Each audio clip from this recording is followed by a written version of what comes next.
ఓం సమర్థ సద్గురు సాయినాథ్ మహారాజ్కి జై. ఓం సాయిరామ్. మన బాబా కుటుంబ సభ్యులందరికీ నమస్తే అండి. హాయ్ ఫ్రెండ్స్, మీ అందరిపైన షిరిడి సాయినాథుని ఆశీస్సులు ఉండాలని, మీరు ఎల్లప్పుడూ క్షేమంగా సంతోషంగా ఆరోగ్యంగా ఉండాలని, మీరు అనుకున్న పనులన్నీ నెరవేరాలని మనస్ఫూర్తిగా బాబాగారిని కోరుకుంటున్నానండి. ఈరోజు మన బాబాగారు మనందరికీ ఒక మంచి చక్కటి సందేశం అందించడానికి మన ముందుకు వచ్చారండి. మన బాబాగారు ఏమంటున్నారంటే, తల్లి, నా కళ్ళల్లోకి చూస్తూ అరుణాచల ఈశ్వరుని తాకు, తీయటి శుభవార్త చెబుతాను, నీ కోరిక నెరవేరుతుందమ్మా, నీ కష్టాలు తీరి సంతోషంగా ఉంటావు తల్లి అని అయితే మన బాబాగారు మనందరి కోసం ఒక చక్కటి సందేశం తీసుకువచ్చారండి. మరి మన బాబాగారు ఏం చెప్పబోతున్నారో బాబాగారి మాటల్లోనే తెలుసుకుందాం ఫ్రెండ్స్. చిన్న రిక్వెస్ట్ అండి, మన వీడియోస్కి అయితే ఒక చిన్న లైక్ ఇవ్వండి ఫ్రెండ్స్. అలాగే ఫస్ట్ టైం చూసేవారైతే మన బాబా భక్తి ఛానల్ తప్పకుండా సబ్స్క్రైబ్ చేసుకుని సపోర్ట్ చేయండి. మన బాబాగారు ఏమంటున్నారంటే, తల్లి, నేను నీకు దైవ సాక్షిగా మాట ఇస్తున్నాను, తప్పకుండా నీ జీవితంలో నువ్వు కావాలి అని కోరుకుంటున్న మంచి రోజులు వస్తాయి. అలా వచ్చేటట్లుగా నీ సాయి తండ్రి నీకు సహాయం చేస్తాడమ్మా. ఇప్పుడు నేను ఏమి చెప్పినా కానీ వినే స్థితిలో నువ్వు లేవు అని నాకు అర్థమవుతుంది తల్లి. ఎందుకంటే ఇప్పుడు నువ్వు అనుభవిస్తున్నటువంటి కష్టాలు బాధలు అలాంటివి. నువ్వు ఎన్ని బాధలు పడుతున్నావో నాకు తెలియదనుకుంటున్నావా అమ్మా? నీ కడుపులోని బాధలు, నీ హృదయంలోని దిగులు, నీ కళ్ళల్లో నిండి ఉన్న కన్నీళ్ళు, ఇవన్నీ కూడా నాకు తెలియనివి కాదు తల్లి. అయితే ఇప్పుడు నీ మనసులో అనుమానం, ఒక ప్రశ్న వస్తుంది. బాబా, నా తండ్రి, నేను ఇన్ని కష్టాలలో కొట్టుమిట్టాడుతూ ఉంటే నువ్వు నాకు సహాయం చేయటం లేదు కదా, నా కన్నీరు తుడిచేవారే లేరు, నా అనుకుంటున్న వారే నన్ను ఎంతగానో అవమానిస్తున్నారు. మీరు నాకు ఎందుకు సహాయం చేయటం లేదు బాబా? నేను మీ సహాయం కోసం ఎంతగానో ఎదురు చూస్తున్నాను, కానీ మీరు కూడా నన్ను పట్టించుకోవటం లేదు బాబా. నేను మీ సహాయం కోసం ఎంతో ఆశతో ఎన్నో రోజుల తరబడి నేను ఎదురు చూస్తున్నాను. కేవలం మీపైన నమ్మకంతోటి, ఓర్పుతోటి, అన్నిటికీ మించి నా సాయి తండ్రి నాకు సహాయం చేస్తాడు అని మిమ్మల్నే నమ్ముకుని మీ సహాయం కోసం ఎదురు చూస్తున్నాను తండ్రి. అసలు నాకు నా జీవితంలో మంచి రోజులు వస్తాయా? నేను నా కుటుంబంతో సంతోషంగా ఉండగలనా? నేనేమీ అత్యాశ కోరికలు కోరుకోవటం లేదు కదా, మరి మీరు నాపై ఎప్పుడు దయ చూపిస్తారు బాబా అని నీ మనసులో పదే పదే నన్ను అడిగే ప్రశ్నలకు నేను చెప్పే సమాధానం కూడా విను తల్లి. నేను నీకు నిజమే చెబుతున్నాను, నీ కల తప్పకుండా నెరవేరే తీరుతుంది. నీకు తప్పకుండా మంచి రోజులు వస్తాయమ్మా.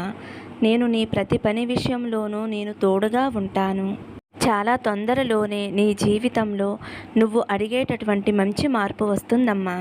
నీ సాయి తండ్రి నిన్ను ఎన్నడూ మోసం చేయడు అని నువ్వు నన్ను గట్టిగా నమ్మితే చాలు, అవన్నీ కూడా నేను నెరవేర్చి తీరుతాను తల్లి అని మన బాబాగారు మనకి చక్కటి సందేశాన్ని అనుగ్రహించారండి. మనం బాబాగారు చెప్పినట్లుగా బాబా మీద నమ్మకంతో ఉండాలి. కానీ మన పరిస్థితులు బాగోనప్పుడు మనం ఎంత నమ్మకంతో ఉండాలి అని అనుకున్నా ఆ నమ్మకం అనేది నిలబడదు. నమ్మకంతో ఉన్నవారిని చెయ్యి విడిచిపెట్టి ఉండను అని మన బాబాగారు చక్కటి సందేశాన్ని అనుగ్రహించారండి. ఎన్ని కష్టాలు వచ్చినా, ఎన్ని బాధలు వచ్చినా బాబా మాట మీద ఉండటం అనేది సులభమైన పని కాదు. మరి బాబాగారి మీద నమ్మకంతో ఉన్నటువంటి వారికి బాబాగారు ఇచ్చే కానుక ఎలా ఉంటుందో ఈ చిన్న కథ రూపంలో బాబాగారి అనుగ్రహంతో తెలుసుకుందామండి. ఫ్రెండ్స్, కథను ఎక్కడా కూడా స్కిప్ చేయకుండా వినండి. అప్పుడే బాబాగారు చెప్పే సందేశంలోని పరమార్థం ఏంటో మీకు అర్థమవుతుందండి. పూర్వం ఒకప్పుడు ఒక గ్రామంలో ఒక రైతు కుటుంబం ఉండేది. వాళ్ళు గొప్ప ధనవంతులు కాకపోయినా ఉన్నంతలో, కలిగినంతలో వారికి ఎటువంటి కొరత లేకుండా సంతోషకరమైన జీవితం గడుపుతూ ఉండేవారు. రైతుకి భార్య, 2 ఆడపిల్లలు ఉండేవారు. ఆ ఆడపిల్లలంటే రైతుకి ప్రాణం. ఆ ఆడపిల్లలని రైతు పంచప్రాణాలుగా భావించేవాడు. రైతు పెద్ద కూతురి పేరు కామాక్షి, రెండవ కూతురి పేరు అన్నపూర్ణ. వారిని అంత గారాబంగా పెంచుకుంటూ ఉండగా ఊహించిన విధంగా రైతు భార్య పిల్లలు పెళ్ళిడికి వచ్చేసరికి చనిపోతుంది. రైతు ఎంతగానో దుఃఖపడ్డాడు. అయితే తన పిల్లలు తన ఇంట్లో కన్నా వాళ్ళ అత్తగారింట్లో ఎంతో సుఖపడాలి అని భావించేవాడు. అయితే రైతు భార్య బతికున్నప్పుడు ఇద్దరూ కూడా ఎన్నో కష్టనష్టాలు ఓర్చుకుని వారికి వివాహం చేయటం కోసం కొంత ధనాన్ని దాచి ఉంచారు. ఇలా కాలం గడుస్తూ ఉండగా రైతు అనుకున్నట్లుగానే ముందుగా తన పెద్ద కూతురైన కామాక్షికి వివాహం చేయాలి అని అనుకుంటాడు. అతను అనుకున్నట్లుగానే తనకు ఉన్న పొలం, ఇల్లు, బంగారం ఆ ఊర్లోనే ఒక వ్యక్తి దగ్గర తాకట్టు పెడతాడు. ఆ వచ్చిన ధనంతో పెద్ద కుమార్తె కోసం వివాహ ప్రయత్నాలు మొదలుపెట్టాడు. పెద్ద కూతురు అదృష్టం కొద్దీ ఆ ఊరికి దగ్గరలోనే ధనవంతుల సంబంధం వచ్చింది. ఆ సంబంధం వారు ఎంతో ధనవంతులు అవటం చేత రైతు మరొక ఆలోచన లేకుండా తన దగ్గర ఉన్న ధనాన్నంతా కూడా ఖర్చు పెట్టి తన పెద్ద కూతురైన కామాక్షికి ఘనంగా వివాహం జరిపించాడు. అలా ఉన్నవారి సంబంధం రావటంతో కామాక్షి ఆ రోజు నుంచి గొప్ప ధనవంతురాలుగా మారిపోయింది. కామాక్షి అత్తవారింటికి వెళ్ళిన దగ్గర నుండి వాళ్ళకి ఇంకా ధనం రావటం, కలిసి రావటం, వారు ఏ పని చేసినా కూడా ఎదురు లేకుండా ఉండటంతో ఆ చుట్టుపక్కల ఊళ్ళో ఉన్న అందరి ఇళ్ల కన్నా కామాక్షి ఇల్లే గొప్ప ధనవంతుల ఇల్లుగా మారిపోయింది. రైతు తను అనుకున్నట్లుగా పెద్ద కూతురికి గొప్ప సంబంధం తీసుకువచ్చి వివాహం జరిపించాడు. కానీ ఆ తరువాత రైతుకి అప్పులు తీర్చటానికి శక్తి లేకుండా పోయింది. కొంతకాలం పంటలు పండలేదు. అందువల్ల ఆ రైతు అప్పులు తిరిగి తీర్చడం లేకపోవటం వలన పొలము, ఇల్లు, ధనము ఇవన్నీ కూడా వడ్డీకి ఇచ్చిన వ్యక్తికి సొంతమైపోయాయి. రైతు కటిక పేదవాడు అయిపోయాడు. పెద్ద కూతురు ధనవంతురాలు అయినప్పటికీ కూడా ఏ రోజు కూడా రైతు ఇంటికి రావటం కానీ వాళ్ళ కష్టనష్టాలు తెలుసుకోవటం కానీ అటువంటి ప్రయత్నాలు ఎప్పుడూ కూడా కామాక్షి ఏనాడు చేయలేదు. ఇలా ఉండగా రైతు తన అనారోగ్య సమస్యలతో బాధపడుతూ ఉండటం వలన నేను బ్రతికి ఉండగానే చిన్న కూతురైన అన్నపూర్ణకి కూడా వివాహం చేస్తే తను కూడా ఒక ఇంటి కోడలు అవుతుంది అని ఆలోచించాడు. ఇలా ఆలోచించుకున్నటువంటి రైతు అన్నపూర్ణకి వివాహం చేయటం కోసం తమ ఊరికి కొంత దూరంలో ఉన్న ఒక గ్రామానికి వెళ్ళాడు. ఆ గ్రామంలో చాలా పేదవాడైన బైరాగి అనే యువకుడితోటి వివాహం చేయాలి అని అనుకున్నాడు. బైరాగి పుట్టిన తర్వాత కొన్ని సంవత్సరాలకే అతని తల్లి, తండ్రి ఇద్దరూ చనిపోతారు.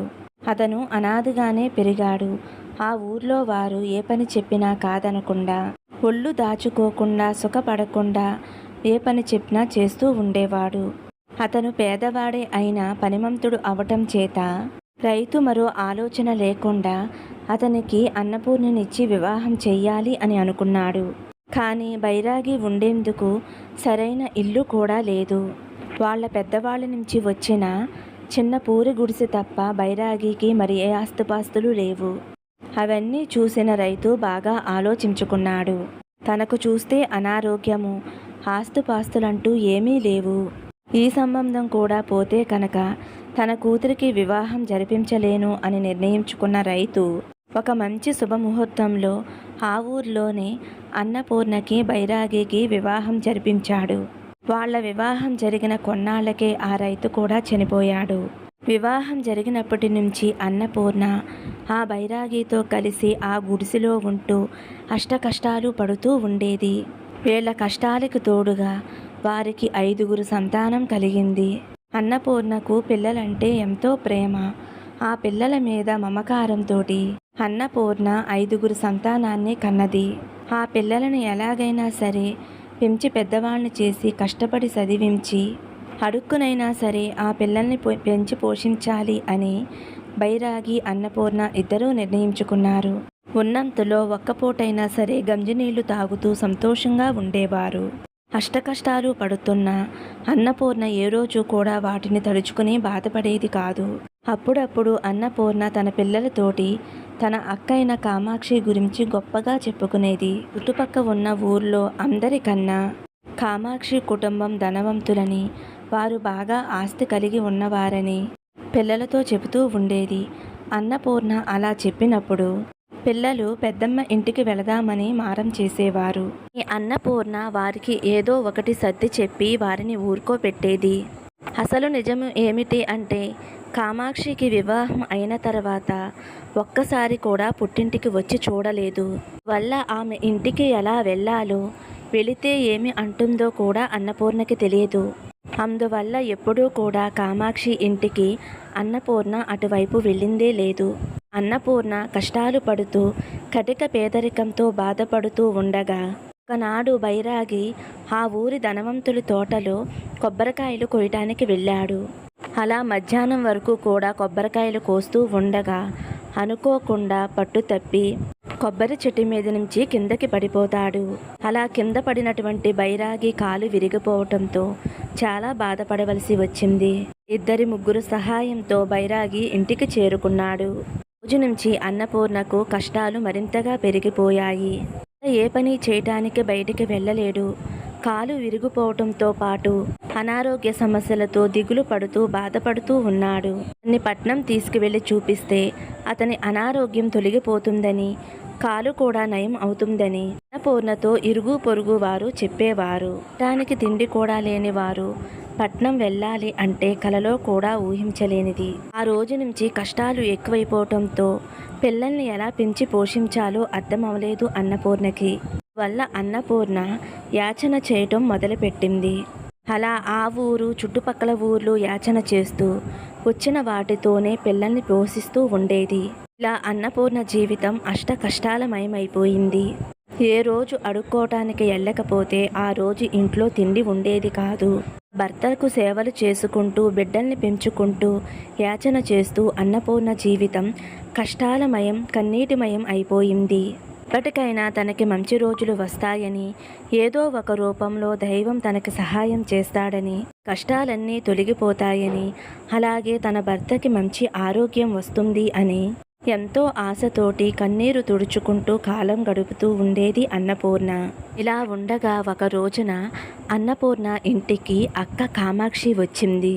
అక్కను చూడగానే అన్ని సంవత్సరాలు తర్వాత రావటంతో అన్నపూర్ణ ఆనందానికి అంతులేకుండా పోయింది. కామాక్షి గొప్ప ధనవంతురాలు కాబట్టి పట్టు చీర కట్టుకుని ఒళ్ళంతా నగలు పెట్టుకుని ఒక గుర్రపు బండిలో తన ఇంటికి రావటంతో చుట్టుపక్కల వారందరూ కూడా అన్నపూర్ణ అక్క కామాక్షి ఇంత ధనవంతురాలు అంటే ఎవరూ కూడా నమ్మలేకపోయారు. అక్కను చూసినటువంటి అన్నపూర్ణ ఎంతో ప్రేమగా తనను ఆహ్వానించింది. వరకు కూడా పెద్దమ్మని చూడని పిల్లలంతా కూడా పెద్దమ్మ పెద్దమ్మ అని చుట్టూ తిరిగారు. వారి ఇంటి పరిస్థితిని వారి పరిస్థితిని చూసిన కామాక్షికి వారిపైన లోలోపల అసహ్యం కలిగింది. ఆ తరువాత అన్నపూర్ణతోటి కామాక్షి ఇలా చెప్పింది. అన్నపూర్ణ, నిన్ను చూడటానికో నిన్ను కలవటానికో నేను రాలేదు. నాకు ఒక్కగాని ఒక్క కూతురు ఉంది. నా కూతురికి మంచి వివాహ సంబంధం వచ్చింది.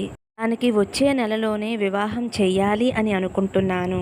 కూతుర్ని వివాహం చేసుకోబోయేవారు నాకన్నా కూడా గొప్ప ధనవంతులు. వారందరికీ కూడా మర్యాదలు చేయటానికి మనవాళ్ళు అనే మనిషి ఒకరు కావాలి. కోసమే నేను అంత దూరం నుండి నిన్ను వెతుక్కుంటూ వచ్చాను. కూతురు పెళ్లికి వచ్చి నువ్వు సహాయం చేస్తే చాలు. నీతో ఒక ముఖ్యమైన విషయం చెబుతున్నాను. బాగా గుర్తుపెట్టుకో. ఈ పెళ్లికి నువ్వు ఒక్కదాని మాత్రమే రావాలి. నాకు సహాయం చేయటం కోసమే నిన్ను పిలుస్తున్నాను. నువ్వు నీ పిల్లల్ని కానీ నీ భర్తను కానీ కొని మా ఇంటికి రావద్దు. మిమ్మల్ని ఎలా చూశారు అంటే వారు నన్ను ఎంతో చులకనగా చూస్తారు. వీరు నా బంధువులు అని చెబితే పెళ్లివారు నాకు ఏమాత్రమూ కూడా విలువ ఇవ్వరు. ఎందుకంటే నేను గొప్ప ధనవంతురాలిని. మీ దగ్గర ధనం లేదు. మీరు ఊర్లో యాచన చేసుకుని బ్రతుకుతున్నారు కాబట్టి వీరు ఎవ్వరూ రావద్దు. నువ్వు ఒక్కదానివి మాత్రమే వచ్చి నాకు సహాయం చెయ్యి అని అంటుంది కామాక్షి. నువ్వు తన గురించి తన కుటుంబం గురించి అలా అవమానకరంగా మాట్లాడుతూ ఉన్న అన్నపూర్ణ ఎదురు సమాధానం చెప్పలేదు. ఎందుకంటే తన పరిస్థితులు అలాంటివి. తను అనుభవిస్తున్న పేదరికం అటువంటిది. అక్క అంటున్న మాటలకి కన్నీరు వస్తున్నా పౌటు కొంగుతోటి కన్నీరు తుడుచుకుంటుంది అన్నపూర్ణ. ఆ తరువాత తను వచ్చి చెప్పవలసినవన్నీ చెప్పిన తర్వాత కామాక్షి అక్కడ ఒక్క క్షణం కూడా ఉండలేదు. కనీసం అన్నపూర్ణ ఇంట్లో ఒక గ్లాసుడు మంచినీళ్ళు కూడా తాగకుండా వచ్చిన దారినే వెళ్ళిపోయింది కామాక్షి. జరిగిన కొన్ని రోజులకు పెళ్లి పనుల్లో సహాయం చేసేందుకు అన్నపూర్ణ కామాక్షి ఇంటికి బయలుదేరింది. పెళ్లికి బయలుదేరుతున్న తల్లిని చూసి పిల్లలందరూ కూడా మేం కూడా మీతో పాటు వస్తాం, అక్క పెళ్లి చూస్తాం, మమ్మల్ని కూడా తీసుకెళ్ళమ్మా అని అన్నపూర్ణను బ్రతిమలాడుతారు. పిల్లలు అలా అడుగుతూ ఉంటే అన్నపూర్ణకు మనసులో ఎంతో బాధగా ఉన్నా పిల్లలకి సర్ది చెబుతుంది. నేను వచ్చేటప్పుడు మీకోసం చాలా తినుబండరాలు తీసుకొస్తాను. మీరందరూ చిన్నపిల్లలు, మేము పెళ్లి పనుల్లో ఉంటే పిల్లల్ని తీసుకెళ్ళిపోయే వాళ్ళు వచ్చి మిమ్మల్ని తీసుకెళ్ళిపోతారు. అక్కడ మీరు ఇబ్బంది పడతారు. అందుకోసమే మీరు ఇక్కడే ఉండండి. నాకు ఆరోగ్యం బాగోలేదు కనుక నాన్నను చూసుకుంటూ జాగ్రత్తగా ఉండండి. చాలా తొందరలోనే వస్తాను. వచ్చేటప్పుడు మీకు మంచి మంచి మిఠాయిలు తీసుకువస్తాను. అలా పిల్లలకి సర్ది చెప్పి అన్నపూర్ణ పెళ్లి పనులు సహాయం చేయటం కోసం కామాక్షి ఇంటికి వెళ్ళింది. అలా అన్నపూర్ణ రావటం దూరం నుంచి చూసిన కామాక్షి అన్నపూర్ణను పెరటి వైపుకి రమ్మని సైగ చేసింది. అలా అన్నపూర్ణ పెరట్లోకి రాగానే అన్నపూర్ణతో కామాక్షి, ఇక్కడికి పెళ్లి పనులు సహాయం చేయటానికి వచ్చావు, కానీ నాకు ఎటువంటి సమస్యలు కలిగించవద్దు. ముఖ్యంగా నువ్వు కొన్ని విషయాలను బాగా గుర్తుపెట్టుకో. పదే పదే అక్క అక్క అని అందరి ముందు పిలవవద్దు. అలాగే నేను ఏ పని చెప్పినా సరే కాదు అని అనకుండా చెయ్యాలి. నువ్వు పెరట్లోనే ఉండవలసి ఉంటుంది. 10 మందిలోనూ తిరగవద్దు. ముఖ్యంగా మగపెళ్లి వారితో అస్సలు కలవవద్దు. 10 మందితో కలవాలి అని అనుకోవటం కానీ, వారికి మన విషయాలు చెప్పాలి అని అనుకోవటం కానీ పనులు చేయకుండా కేవలం నేను ఏ పనులు చెబుతానో ఆ పనులు మాత్రమే చెయ్యి. నువ్వు ఇక్కడ ఉన్నన్నాళ్ళు ఉండేందుకు అదిగో పాకలో నీకు అన్ని ఏర్పాట్లు చేశాను అంటూ దూరంగా ఉన్న పశువుల పాకను చూపిస్తుంది అన్నపూర్ణకు. అన్నపూర్ణ సరే అని చెప్పి తన వస్తువులను తీసుకుని పాకలోకి వెళ్ళిపోయింది. నాడు నుండి అన్నపూర్ణ తెల్లవారుజామునే నిద్రలేచేది. ఇంట్లోనూ ఇంటి చుట్టుపక్కలంతా కూడా శుభ్రం చేసేది. పశువుల పాక అంతా కూడా శుభ్రం చేసేది. తిన్నటువంటి పాత్రలన్నీ కూడా కడిగేది.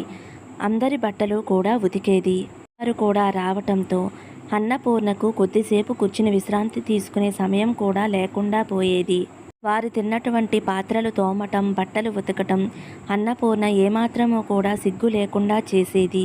సాయంకాలం వేళకు ఆ పాత్రలో మిగిలిపోయిన అడుగు పొడుగు అన్నం మాత్రమే తినేది. ఆహారమే తనకు ఎంతో ప్రాణప్రదంగా అనిపించేది. తింటున్నప్పుడు అన్నపూర్ణకు తన పిల్లలు గుర్తొచ్చి దుఃఖం ఆగేది కాదు. కానీ 4 రోజుల్లో ఏదో ఒకటి తీసుకుని ఇంటికి వెళ్ళిపోతాను కదా. తోడబుట్టింది తన ఇంటికి రాకరాక వచ్చి సహాయం అడిగింది అని తన కష్టమంతా మర్చిపోయి కన్నీరు తుడుచుకుని రోజులు గడుపుతూ ఉంది. కామాక్షి ఇంట్లో పెళ్లి సందడి అంతా కూడా ముగిసిపోయింది. అన్నపూర్ణ తిరుగు ప్రయాణమయ్యింది. రోజు అన్నపూర్ణ పాకలో ఉన్నటువంటి పనికిరాని బుట్ట ఒకటి తీసుకుంది. అందులో అరిటాకు పెట్టుకుని 4 రోజుల నుంచి పెళ్లివారు విస్తర్లలో వదిలేసిన తినుబండరాలన్నీ కూడా అందులో పెట్టుకుంది. వాటిని తన బట్టలు తీసుకుని తిరిగి ప్రయాణమయ్యింది. అలా ప్రయాణమైన అన్నపూర్ణను చూసి కామాక్షి గబగబా దగ్గరికి వచ్చి ఆ బుట్టలో ఏమున్నాయి, ఏం తీసుకెళ్తున్నావే అని అడిగింది.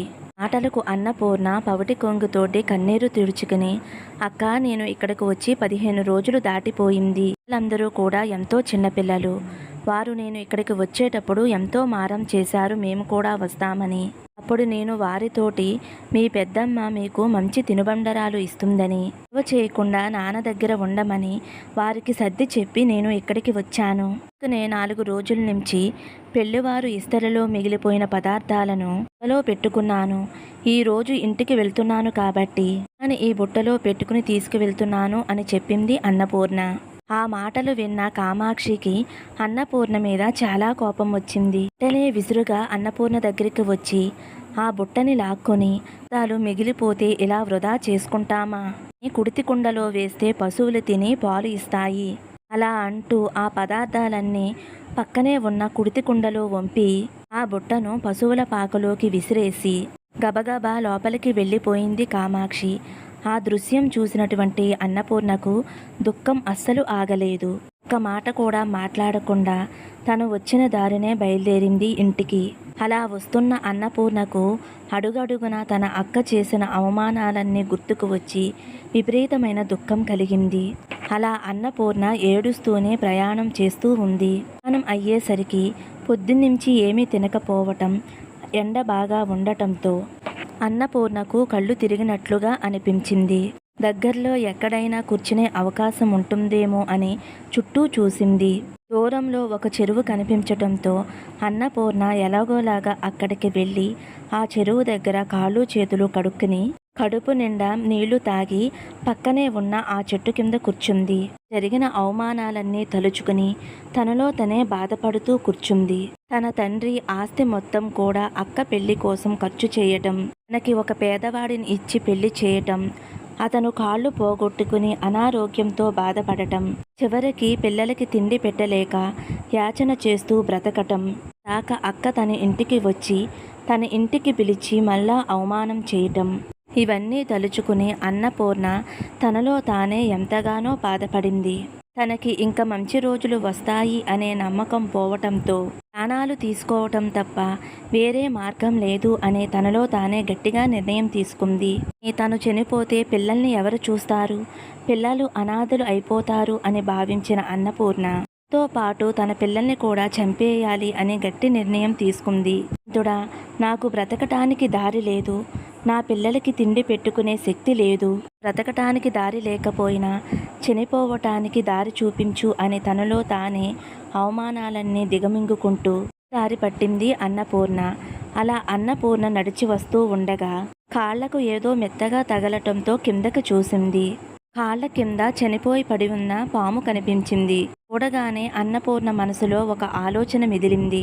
మనసులోనే దైవాన్ని తలుచుకుంటూ, మాకు బ్రతకటానికి దారి లేదు, చనిపోవటానికి ఈ దారి చూపించావా అని మనసులోనే దైవానికి కృతజ్ఞతలు చెప్పుకుంటూ పూర్ణ ఆ పాముకి తలను తాకను కోసేసింది. తర్వాత ఆ పామును ముక్కలు ముక్కలుగా చేసుకుని సంచిలో వేసుకుని ఇంటికి వెళ్ళింది.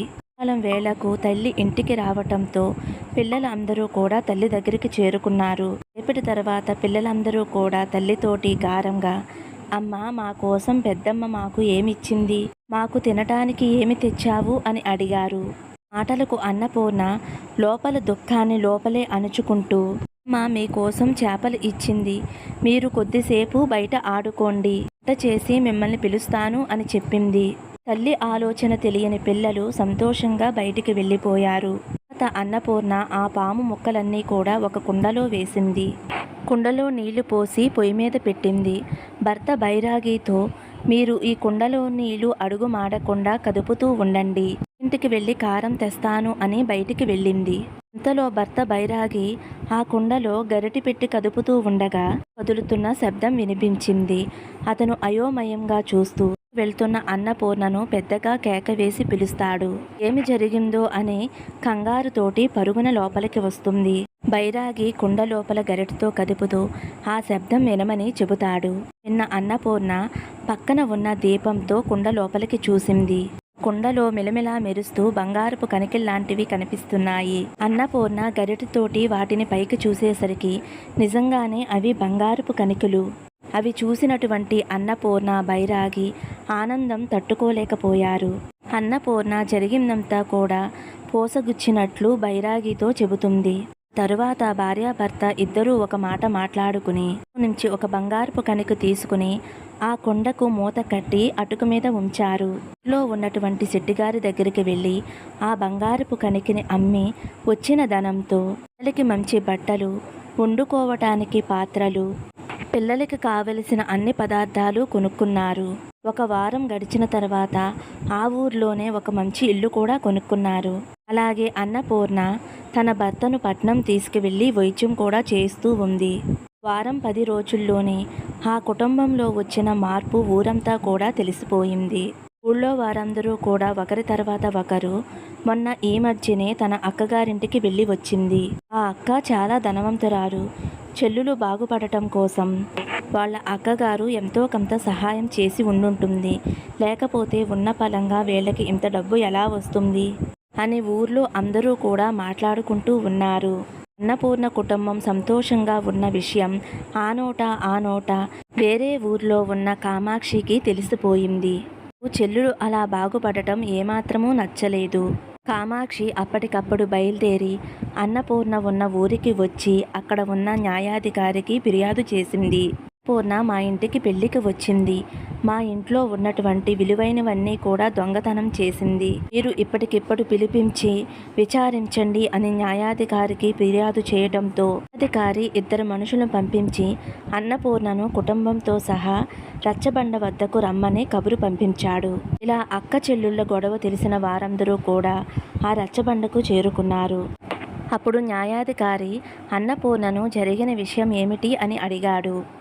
అప్పుడు అన్నపూర్ణ ఏ విషయాన్ని కూడా దాచకుండా తన అక్క తన వద్దకు వచ్చి పెళ్లికి పిలిచిన విషయం కాడి నుంచి రోజు వరకు జరిగిన విషయాలన్నీ కూడా చెప్పింది.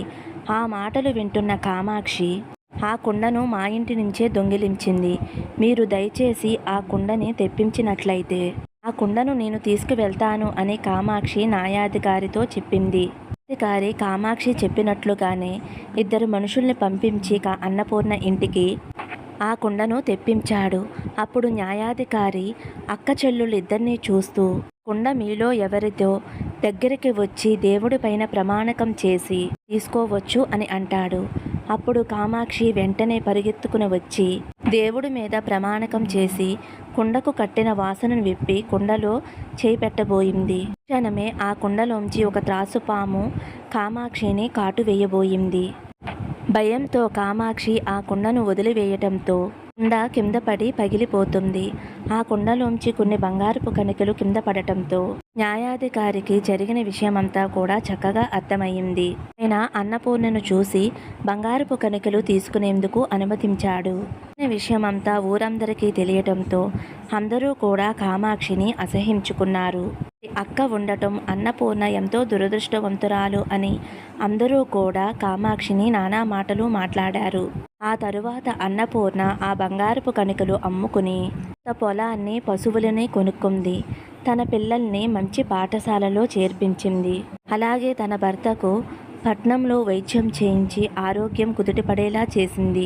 ఉన్నంతలో నలుగురికి సహాయపడుతూ ఆ కుటుంబం మంచి కుటుంబం అని ఆ ఊర్లోనే కాకుండా ఇరుగు పొరుగు ఊళ్ళల్లో కూడా మంచి పేరు ప్రతిష్టలు తెచ్చుకుంది.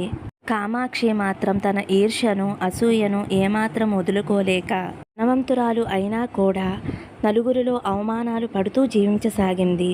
మనకు బాబాగారు చెప్పేటటువంటి గొప్ప సందేశం ఇదేనండి. తల్లి, నేను ఎప్పుడూ కూడా నిన్ను విడిచిపెట్టను. నీకు కూడా మంచి రోజులు వస్తాయి. నువ్వు పడుతున్న కష్టాలన్నీ కూడా తొలగిపోతాయి. నీ జీవితంలో గొప్ప అద్భుతం జరుగుతుంది. నీ సాయి తండ్రిపై నమ్మకంతో ఉండు తల్లి అని మన బాబాగారు అరుణాచల శివయ్యని తాకిన వారందరికీ కూడా మంచి సందేశం అందించారండి. మరి మన బాబాగారు అందించిన ఈ సందేశం మీ అందరికీ కూడా నచ్చింది అనుకుంటున్నాను ఫ్రెండ్స్. నచ్చితే కనుక ఒక చిన్న లైక్ ఇవ్వండి. అలాగే ఫస్ట్ టైం చూసేవారైతే మన బాబా భక్తి ఛానల్ తప్పకుండా సబ్స్క్రైబ్ చేసుకుని సపోర్ట్ చేయండి ఫ్రెండ్స్. సర్వే జన సుఖినో భవంతు. సమస్తం సద్గురు సాయినాథార్పణమస్తు. శుభం భవతు. జై సాయిరామ్.